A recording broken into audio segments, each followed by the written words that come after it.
말씀 전할게요.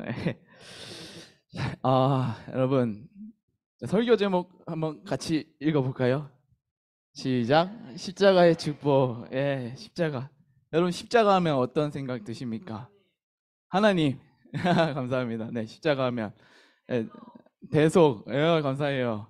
저는 방금 십자가 하면서 그 자매님, 솔지 자매님 그 뭐 만드시잖아요. 전에 한번 제가 봤거든요. 너무 예쁘더라고요. 그 십자가 하면 그 목걸이 생각이 나는데 탐나가지고 전에 한번 제가 사심으로 이걸 좀 사업화하면 좋겠다, 돈이 되겠다 이런 생각이 들었는데 참 욕심은 하나님 또 좋아하시지 않는 것 같더라고요. 그런 십자가 하면 각자가 또 생각하는 이미지들이 다 있을 겁니다. 사랑하는 성도 여러분, 십자가 여러분들에게는 어떤 의미입니까? 근데 그 십자가가 제가 사전을 한번 찾아보니까요. 한번 대신 읽어드릴게요. 십자가는 고대 페르시아나 애굽 압수르에서 제수를 고문하고 사형에 처하기 위해 나무로 만든 형틀을 말합니다. 네, 십자가가 우리가 듣기로는 교회에서 막 은혜, 막 이런 되게 축복의 단어들로 막 통하잖아요. 그런데 사전에 보니까 뭐라고요? 제수를 고문하는 형틀이래요.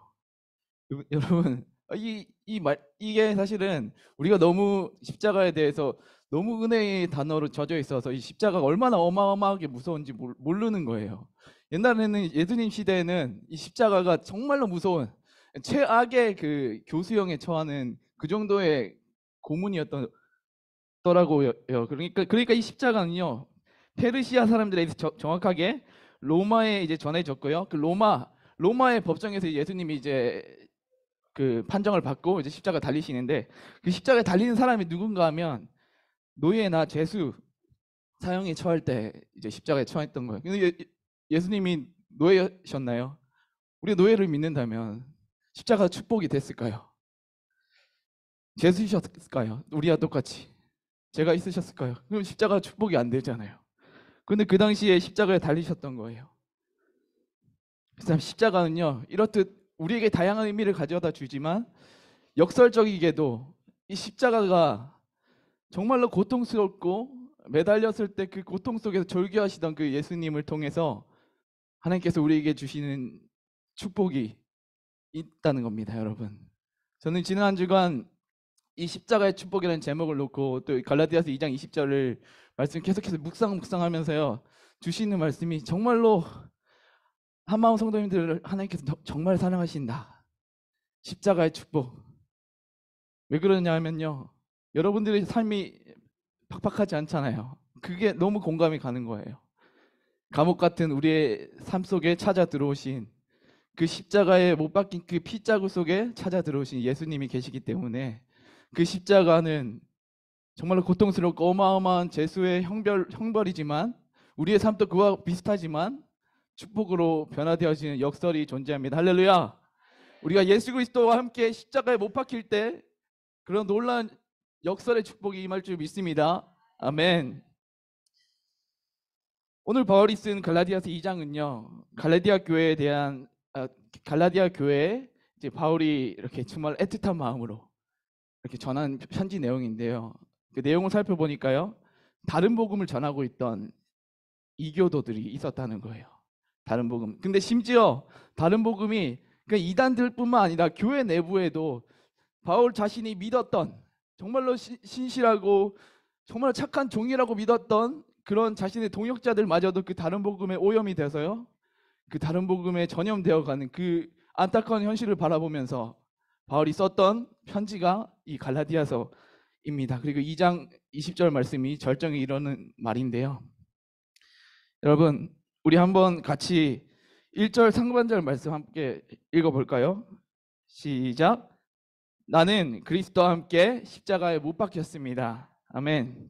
예수님은 우리의 죄를 사하시기 위해 대신 아까 그 십자가 저주를 받으셨으며 십자가의 극한 고통과 수치를 참으시고 또 겪어내셨습니다.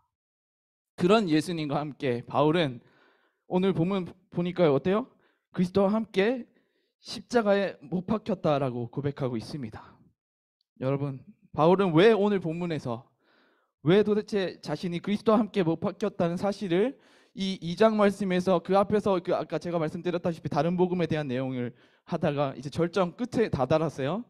그 끝에서 20절, 21절에서 왜 이 십자가 그리고 함께 못 박혔다는 사실을 강조하고 있는 걸까요? 여기에 우리 집중하고 싶습니다. 바울은 당시 갈라디아 교회 내부에서 다른 복음에 이제 전염됐던 사람들 그것들을 이제 지적하고 경고하기 원했던 거예요. 갈라디아서 전체를 쓰면서요. 일단은 외부에서 이렇게 침입하는 이교도들에게 경고하는 거예요. 건들지 마. 내가 사랑하는 나의 성도들 건들지 마. 그 예수 그리스도의 십자가의 피값으로 산 내 성도들 건들지 마. 이렇게 경고를 하는 거예요. 그리고 또 한편으로 내부로는 어떻게 하냐면 성도들아 이제 단단하게 바른 복음 위에 서야 돼. 바른 복음 위에 서야 돼. 바른 복음 위에 서는 게 뭐냐면 십자가 그 예수 그리스도의 그 십자가와 함께 못 박혀야 된다는 거예요. 하나님의 복음을 받아들이고 믿음으로 살아가고자 하는 오늘 우리에게도요. 이런 어쩌면 다른 복음들, 변질된 복음들이 외부에서도 있지만요. 어쩌면 우리 내면들 각자의 내면 깊숙이에 막혀 있는 다른 복음들이 너무나 많다는 것들을 발견하게 됩니다.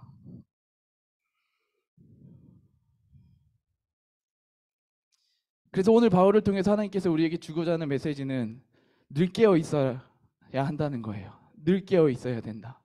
매일매일 우리가 예수 그리스도께 그 손 못자국에 우리가 박히지 않으면 우리는 얼마나 많은 이단들 아니 사단 마귀가요 우리 가만두질 않아요.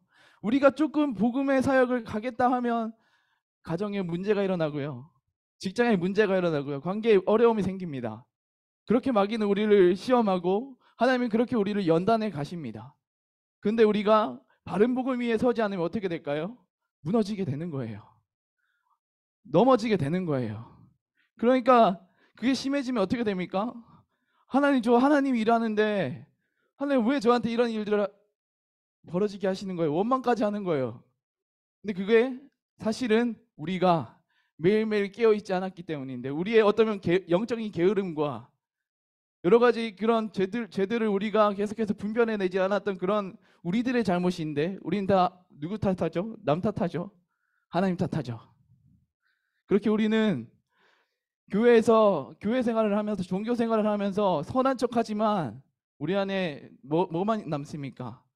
죄만 남는 거예요. 드러나지 않았을 뿐이지 우리는 드러나지 않은 죄인과 드러난 죄인이 있는데 우리 모두 다 그런 죄인들인 거예요. 그러니까 우리에게 필요한 게 뭡니까? 예수 그리스도. 아멘. 네, 그겁니다. 우리 모두 믿지 않는 가족들에게 특히 이제 여러분들 정말로 예수님을 만나고 나서 인격적으로 만난 분들이 있다면 너무 기쁘잖아요. 그러니까 이 기쁨을 가족들한테 먼저 전해주고 싶죠. 왜냐하면 내 온 세상의 전부가 부모님이시고 그리고 내가 맨날 마주하는 분들이 가족인데 이 가족들이 내가 믿는 예수님을 믿었으면 어떨까? 그런 생각을 우리가 하게 됩니다. 그런데 그러지 못할 때가 얼마나 많은지요. 그래서 힘들어하는 성도님들 주변에서 많이 보게 되고요. 그런 사연들을 많이 듣게 됩니다. 저는 현재 주중에는 포항, 주말에는 서울을 왔다 갔다 하는 그런 좀 살인적인 스케줄을 지내고 있는데요. 사실 작년 이맘때만 해도 저는 사실 여기 올 줄도 몰랐고 사실 와서도 안 된다고 생각을 했었습니다. 왜냐하면 지금과 같은 힘든 상황이 벌어질 게 뻔했거든요. 네, 사실 저 지난 한 달이 너무 힘들었어요. 너무 힘들었어요. 하나님이 선한 사역을 한다고 회복 사역에 왔는데 저 회복 사역에 오면 다 해결될 줄 알잖아요. 교회 가면 다 해결될 줄 알잖아요. 하나님 그냥 내버려 두시는 거예요. 우리 가정을 오히려 저를 그냥 궁지로 몰아 넣으세요. 너만 착한 사람이야? 너만 전도사야? 그러니까 너무 자괴감에 빠지게 되는 거예요. 더 구체적으로 말씀드리면 저는 빚만 내는 약간 그런 남편이 되어버린 거죠. 주중에는 아내는 계속해서 가족들 먹여 살리기 위해서 불철주야 아침과 밤에는 육아를 하고요. 그리고 학원 일을 하고 있는데 저도 이제 아내 일을 주중에는 계속해서 도와서 그 일을 하고 있습니다. 실제로 저는 작년에는 이맘때까지만 해도 저는 하나님께서 학원 일로 부르셨다 생각해서 확신을 가지고 거기서 그러면 전도사 안 하더라도 그냥 선교사로 살아가야겠다. 그런 확신을 가지고 준비를 한 3개월 하고 진짜 이제 막상 시작하려고 할 때였어요. 문제가 발생하더라고요. 하나님 가만히 안 내버려 두시더라고요. 하나님 분명히 하나님께서 자녀를 택한 분은 또 부르심의 그분은 놓지 않으신다는 것. 전 그때 그 경험을 통해서 확신하고 있고 지금 또 확신하고 있지만 그 하나님의 부르심에 순종해서 간다는 그 길은 너무나 착잡하고 고통스럽고 고난스러울 때가 너무나 많아요. 아마 우리 한마음 성도님 여러분들 한 분 한 분도 다 그렇지 않을까 싶어요. 그런 과정 가운데 있으면서 참 말만 하는 말쟁인 거죠. 아내를 정말로 사랑하고 정말로 내가 힘이 되어주고 싶고 정말로 보탬이 되어주고 싶지만 내 현실은 회복사역이라는 이 공동체뿐만 아니라 여러 가지 이제 대학원도 지금 제가 다니고 있거든요. 그냥 빚쟁인 거예요, 저는. 아내한테 빚쟁인 거예요. 빚만 지고 살아가는 거예요. 그러면서 또 지난 한 달이 너무 저한테 힘들었던지라 독감에 걸려서 누워 있으니까 그냥 쓰레기인 거예요. 저는 그냥 인간 쓰레기 그냥 뭐 도움도 안 되고. 그러니까 아내한테 실제로 아내가 저한테 그러더라고요. 그러니까 너무 힘들어서 그렇겠지만 아파서 이렇게 누워서 허리 끊어질 것 같아 소파에 이렇게 누워 있는데 도움이 안 된다고. 너무 막 가슴 미어 터지는 거예요. 진짜 제가 하나님 제가 이런 취급 당해야 됩니까? 제가 뭐 저조차고 하는 게 아니라 아니 하나님 좋자고 시작했는데 병 주시고 예? 이렇게 제 인생을 망가뜨려 놓으면 그리고 가장 가까운 믿었던 제 아내한테 이런 소리 듣고 제가 살아야 됩니까? 너무 답답해서 막 진짜 제가 진짜 예수님을 인격적으로 만나서 다행이지 만나지 못했으면 저 우울증 걸렸을 것 같아요. 진짜 그냥 화병 났을 것 같아요. 진짜 그게 너무 감사하더라고요. 한편으로는 우리는 이러한 문제 상황 앞에서 계속해서 옛 습관이 올라와요. 옛 자아가 드러나요. 막 목까지 올라와요. 내가 비난을 못하는 줄 알아서 비난 안 하는 줄 아냐고. 나 이쪽까지 했지만 아내한테 그때 이제 성령님 이렇게 지혜를 주세요. 타임아웃 해라. 잠시 지금 나 기분이 좀 안 좋아서 좀 나중에 같이 얘기하자. 그래서 이제 막 달려들어요. 막 비난하고 막 저를 지적하려고 뭐 하냐고 막 이런 거 이제 막 지적하고 막 지금 학원 상황 이런 상황에 누워서 뭐 하냐고 뭐 이런 얘기 할 때 미안하다고 나 지금 얘기하면 나 막 화가 나서 막 분노 조절을 못할 것 같다고 이렇게 하니까 그렇게 돌아가는 거예요. 돌아가서 골방에 들어가요. 하나님 힘이 듭니다. 지쳐서 더 이상 뭘 할 의지조차 없습니다. 근데 사실 그 전주에 하나님께서 막 엄청 부어주셨거든요. 은혜들을 막 부어주셨어요. 막 하나님께서 막 살아계시는 것 같고 그런 교회 사역들 막 이렇게 하면 막 될 것 같고 막 그래서 막 이리저리 하면서 막 잠이 안 와가지고 막 계속 부어주시니까 막 밤을 샜더니 잠을 안 자니까 육체적으로 피곤하니까요. 그때 독감이 걸리더라고요. 그리고 이제 그런 처지가 됐던 거예요. 그러니까 가장 가까운 사람한테 버려지고 배신당하고 거절당하고 그리고 저는 위선적인 전도사, 말만 하는 전도사. 너만 예배 드리냐? 나도 예배 드리는데 일단 먹고 살아야 돼. 먹고 생계도 책임 안 져주고.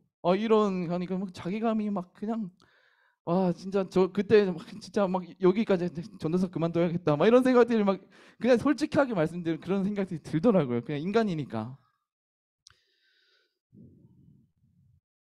근데 2절 말씀 저희 함께 같이 읽어볼게요. 이 말씀이 저한테 위로가 됐습니다. 시작. 그러므로 이제 더 이상 내가 사는 것이 아니라 내 안에 그리스도께서 사시는 것입니다. 바로 또 오늘 본문 말씀에서 이것을 지적합니다. 자신이 믿고 의지했던 예수님의 신실한 제자 베드로가 있거든요. 제가 믿고 의지했던 아내가 있거든요. 근데 그 사람이 잠깐 다른 복음 위에 서니까 비난이 나오는 거예요. 아니 비난이 아니라 위선이 나오는 거예요. 그리고 주변 사람들한테 상처를 주는 거예요. 베드로가 어떤 일이 있었냐면요. 2장 말씀을 보시면 이방인에게 복음을 전하는 사역을 이제 막 했습니다. 하다가 자신과 함께 교회 사역을 하던 동료 사도들이 그 이방인 사역의 현장 가운데 찾아와요. 근데 이게 뭐냐면 그 사역의 현장이 그 당시 이제 율법에 금하던 그런 음식들을 먹고 마시고 그런 현장이다 보니까 바울도 순간 당황스러운 거죠. 문제 상황 앞에서 내가 이렇게 하면 안 되는데 해서 이방인 그 성도들을 내버려두고 막 도망을 가버려요. 그러면 어떻게 돼요? 이제 이방인 갈라디아 교회 성도들은 이제 초신자인 거예요. 이제 믿음이 딱 서가는데 버려진 거잖아요. 그 믿고 의지했던 자기들을 위해서 선한 척하면서 왔는데 다 모든 걸 내어주려고 하는 그때 그 이방인 갈라디아 성도들을 버리고 떠나는 거예요. 얼마나 큰 상처가 됐을까요? 그 소식을 들은 바울이 얘기를 하는 거예요. 그렇게 하면 안 된다고. 바른 복음을 위해 서라고. 왜 계속 율법주의에 갇혀서 왜 계속 그렇게 위선적인 행동을 하냐고. 그렇게 행동을 한다면 예수님께서 헛되이 죽으신 거라고. 그렇게 책망을 하고 꾸짖습니다.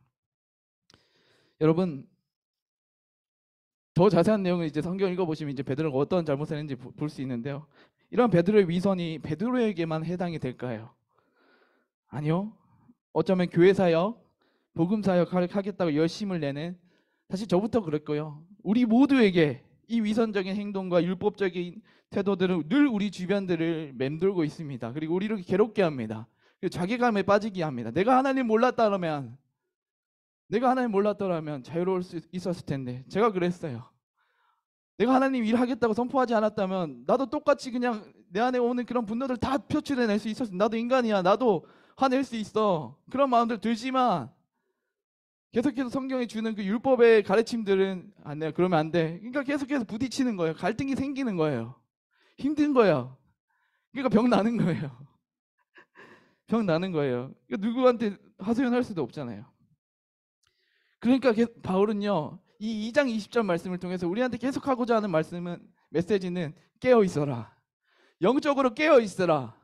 영적으로 너가 예수 그리스도와 함께 십자가에 못 박히고자 깨어 있고 기도해라. 말씀 위에, 바른 복음 위에 바로 서지 않으면 언제든 사단 마귀는 우는 사자와 같이 우리를 물고 늘어지기 위해서 기다리고 있는 존재들이 있다. 그러니까 너희들은 깨어 있어라. 아멘. 깨어 있어라. 어제 내 그 믿음의 고백이 오늘의 고백이 아니라 우리는 매일매일 새롭게 개혁되어져야 하고, 우리의 믿음은 매일매일 깨어져야 되고, 예수 그리스도 앞에 못 박혀야 되고, 그렇지 않으면 우리는 계속해서 우리의 본성 어떻게 갑니까? 옛 자아로, 옛 습관으로 익숙했던 그 방식대로 살아가려고 하는, 비난의 방식, 정죄의 방식, 위선의 방식대로 살아가려고 하는 그런 본성이 우리 안에 내재해 있다는 거예요. 그것들을 배격하기 위해서 깨어 있어라. 바울은 그렇게 우리에게 메시지를 던지는 겁니다. 할렐루야. 그래서 바울은 2장 20절을 통해 함께 동역하는 성도들에게, 그리고 뿐만 아니라 본인에게, 너무 힘들잖아요. 선한 사역하는데 바울도 인간인 거예요. 그렇게 외면당하고 그렇게 같이 사는 사역하는데 얼마나 힘이 빠졌겠어요. 자기에게 이렇게 얘기를 하는 겁니다. 2장 20절 말씀 제가 대신 읽어드릴게요. 우리가 그리스도와 함께 십자가에 못 박혔나니 그러므로 이제 더 이상 내가 아니라 우리가 사는 것이 아닙니다. 내 안에 그리스도께서, 우리 안에 그리스도께서 사시는 것입니다. 아멘. 우리가 옛 습관, 예수 그리스도와 함께 십자가에 못 박는 믿음의 행위를 통해 더 이상 옛날에 우리가 익숙하던 습관들이 의지하지 않게 됩니다. 안 해도 된다고 우리에게 강력하게 바울은 강조하고 있는 거예요. 이것이 우리에게 복음입니다. 이것이 우리에게 참 자유를 줍니다. 이것이 우리에게 진리로 다가와서 우리의 삶 가운데서 감옥과 같은 인생을 자유케 하시고 진리를 선포하시고 우리 가운데 참 기쁨과 감사가 넘치게 하는 것이 여기에 있습니다. 할렐루야. 여러분, 제게도 아니 지금 말씀을 전한 지금도 계속해서 제게는요, 옛 자아로서 계속해서 저를 불편하게 만들어요. 그게 뭐냐면요, 율법주의예요. 제 삶을 완전히 내어놓는 게 사실 불편해요. 내 삶이 이렇게 주중에 이렇게 왔다 갔다 한다는 건 사실 처음에는 할까 말까도 고민 많이 했어요. 산재물이 되기 싫은 거. 왜냐하면 너무 수치스럽거든요. 너무 영광이 안 될 것 같거든요. 성도들에게 오히려 제 삶을 얘기하는 것이 오히려 그 믿음에 좋지 않을 것 같거든요. 근데 당당하게 얘기할 수 있습니다. 왜냐하면 예수 그리스도가 복음이 되시기 때문입니다. 그런 저의 죄를 완전히 가려주시고 온전히 예수 그리스도의 복음만이 드러나기 때문입니다. 여러분들, 그렇게 우리의 모든 옛 자아와 옛 습관들, 예수 그리스도의 십자가에 못 박기 시작할 때 우리의 죄는 가려질 줄 믿습니다. 우리의 옛 자아의 모든 실수와 과거의 상처와 아픔들은 가려질 줄 믿습니다. 그 상처와 아픔을 통해서 하나님께서 역사하실 줄 믿습니다. 하나님께서 정말 이것들을 통해서 하나님의 비밀, 감추어진 진리들이 드러나기 시작할 겁니다. 그것 가운데 여러분들 못 박기 시작하십시오. 우리 함께 못 박으면서 하나님께 선포하며 나아가길 간절히 원합니다. 그런데 바울은 이러한 것이 문제라는 거예요. 이게 문제라는 거예요. 바울은 로마서에서 우리 삶을 산제물로 드리라고 했습니다. 그런데 우리 안에 산제물로 드리고자 하는 마음이 있습니까? 아니, 저부터가 없어요. 부끄럽기 때문이에요. 그리고 들키고 싶지 않은 거예요. 얼마나 내 안에 죄악이 가득한지 보면 볼수록 너무 넘쳐나서 이거 뭐 어떻게 감당이 안 되니까, 그러니까 내 힘으로 어떻게 해보려고 하는데 그게 안 되니까 하나님 떠나는 거예요. 하나님 떠나는 방식도 택해봤지만 하나님한테 가는 게 너무 수치스러운 거예요. 내 안에 인정받고 싶은 욕구가 있어서 그 율법주의로 하면 뭔가 괜찮아 보이잖아요. 설교 20분, 25분 딱 맞춰서 설교하면 뭔가 사람들에게 인정받을 것 같고, 그냥 멋들어지는 예화하면 멋들어지지 않는 내 삶을 얘기하는 것보다 뭔가 괜찮아 보일 것 같거든요. 그래서 사실 정말로 많은 고민의 끝에 그냥 내어드리고 그냥 왔어요. 하나님, 저는 죽습니다. 하나님, 저는 이 자리에 서는 순간부터 모든 것 다 내려놓고 하나님 선포하여 주시옵소서. 하나님, 내 삶을 주장하여 주시옵소서. 하나님, 이 순간 가운데 3만 성도들에게 전하고자 하는 메시지를 하나님 드러내 보여주시고 하나님이 하나님 되시는 오늘 이 시간 되게 하여 주시옵소서. 그렇게 고백하며 나왔습니다. 산제물이 되기로 결단한 거예요. 여러분들의 삶도, 저는 이곳이 예배 현장이고 제가 여러분들에게 하는 사역 현장이지만 여러분들은 더욱더 마귀가 들끓는 그런 삶의 사역 현장으로 나아가는 거예요. 여러분들은 오늘의 교회 한마음 파송 선교사들로서 매일매일의 삶에서 예배가 바로 세워져야 되고 그곳에서 복음의 진리가 흘러가야 되는 그런 파송을 받는 아주 영적인 책임감이 막중한 그런 사람들인 거예요. 단지 내가 병이 걸려서 하나님 나는 쓸모가 없어요, 그게 아니라 하나님은 여러분들의 그 질병을 통해서 역사하십니다. 하나님의 감추어진 비밀이 드러나기를 간절히 바라고 계세요. 내가 잘해서 내가 율법으로 채워서 내가 괜찮은 사람이 되어야지만 하나님 일을 할 수 있다는 것이 아니라, 내가 그 상처 가운데, 그 아픔 가운데, 그 고통 가운데, 그 감옥의 메인 상 가운데로 나아갈 때 고통스럽지만 수치스럽지만 그걸 인정하며 받아들이며 수용하며 나아갈 때 놀랍게도 하나님은 그곳 가운데 임하시고 그곳 가운데서 우리를 만나주시고 그곳 가운데서 인격적인 만남 가운데 신비적인 체험을 하게 하십니다. 할렐루야. 그것을 경험하며 날마다 경험하며 매일매일 하나님 증거하기 위해 분투하며 예배를 바로 세워가기 위해서 정말로 십자가에 자신의 옛자, 나를 못 받아들이는, 나를 사랑하지 못하는 그 옛자를 박아버리는 오늘 저와 여러분 되기를 주님의 이름으로 축복합니다. 그래서 이 말씀이 이런 위협 가운데 늘 노출되어 있는 저에게 또 여러분들에게 아주 큰 위로를 가져다 주는 겁니다. 우리도 베드로처럼 실수할 때 있잖아요. 베드로처럼 정말로 하나님 일 열심히 하고자 하지만 순간 예상치 못할 때 갑자기 그 사람들이 닥쳐올 때, 문제가 다가올 때 옛사로 내가 익숙했던 방식대로 또 돌아갈 때 있잖아요. 비난할 때 있잖아요. 가족들 욕할 때 있잖아요. 어쩌면 폭력 쓸 때 있잖아요.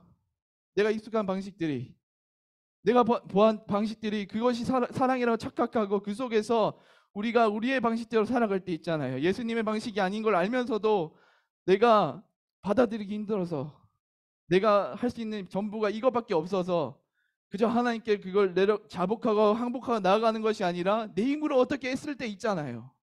그러다 보면 점점 알아요. 나는 느껴져요. 하나님으로부터 멀어져 가는 걸 느낄 수 있어요. 왜냐하면 하나님께서 양심을 주셨거든요.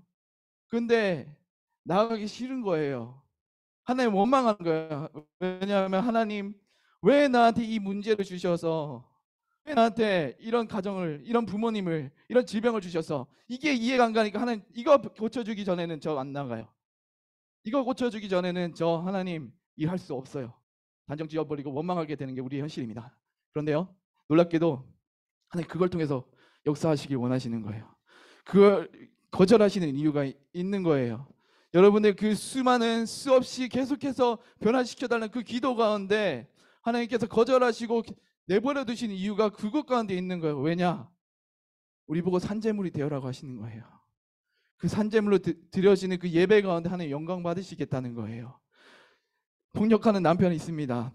집안에 폭력하는 남편이 있어요. 그런데 예수 그리스도의 보혈의 피를 의지해서 십자가에 몸을 박아서 비난할 수 있지만, 정죄할 수 있지만, 그걸 과거에서 계속해서 반복했지만 내가 예수 그리스도를 인격적으로 만날 순간 그것을 포기하는 거예요. 포기하는 순간 예수 그리스도께서 정말로 놀랍게도 나를 만나주시고 신비력으로 내 내면에 풍성한 그 하나님의 은혜들을 채워주심으로써 정말로 이전에 내가 상상할 수 없었던 사랑들이 막 넘쳐나요. 그 사랑으로, 그 넘쳐나는 사랑으로, 하나님께서 부어주신 사랑으로 남편을 사랑해 보는 거예요.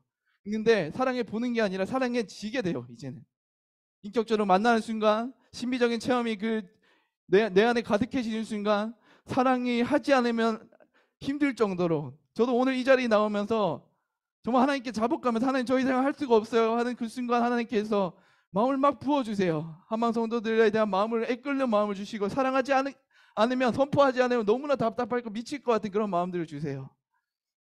그렇게 우리를 이끌어 가십니다.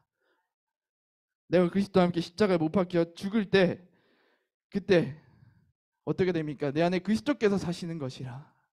내 안에 인격적인 만남과 함께 하시는 내주에 계신 성령 하나님께서, 이미 찾아와 계시는 성령 하나님께서 우리의 삶을 이끌어 가신다는 거예요. 아멘.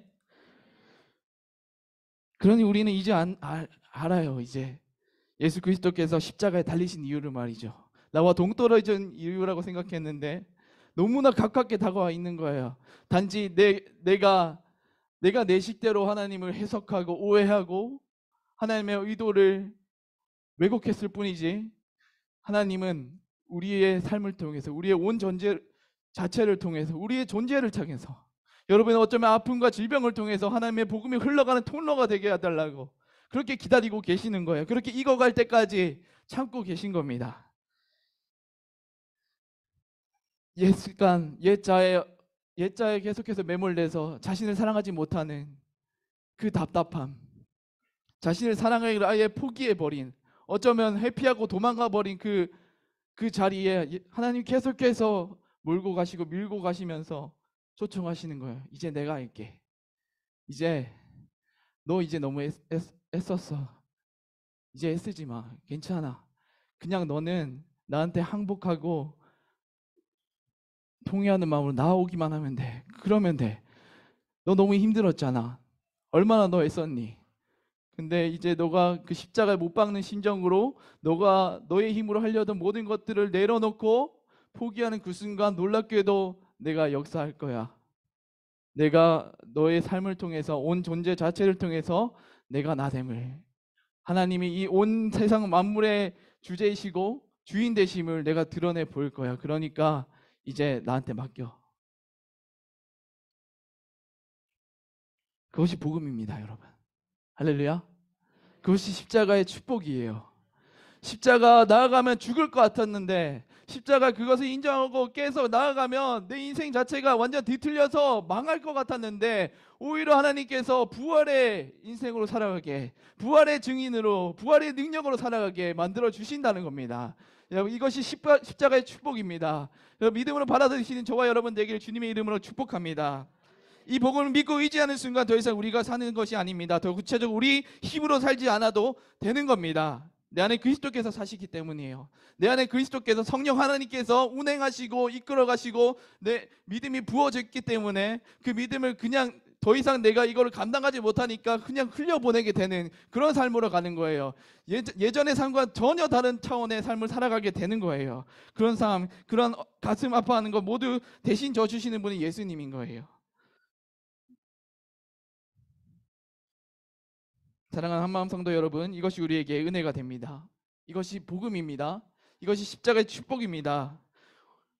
우리 안에 예수 그리스도께서 거하실 때 우리가 매일매일 깨어지고 분별하고 매일매일 하나님한테 다가가며 자복하고 회개하고 하나님의 음성을 듣기 위해서 나아가는 그 순간순간에 더 이상 우리는 정죄당하지 않습니다. 기도하겠습니다. 하늘에 계신 우리 아버지, 아버지의 이름을 거룩하게 하시며 아버지의 나라가 오게 하시며 아버지의 뜻이 하늘에서와 같이 땅에서도 이루어지게 하소서. 오늘 우리에게 일용할 양식을 주시고 우리가 우리에게 잘못한 사람을 용서해 준 것 같이 우리 죄를 용서하여 주시고 우리를 시험에 빠지지 않게 하시고 악에서 구하소서. 나라와 권능과 영광이 영원히 아버지의 것입니다. 아멘.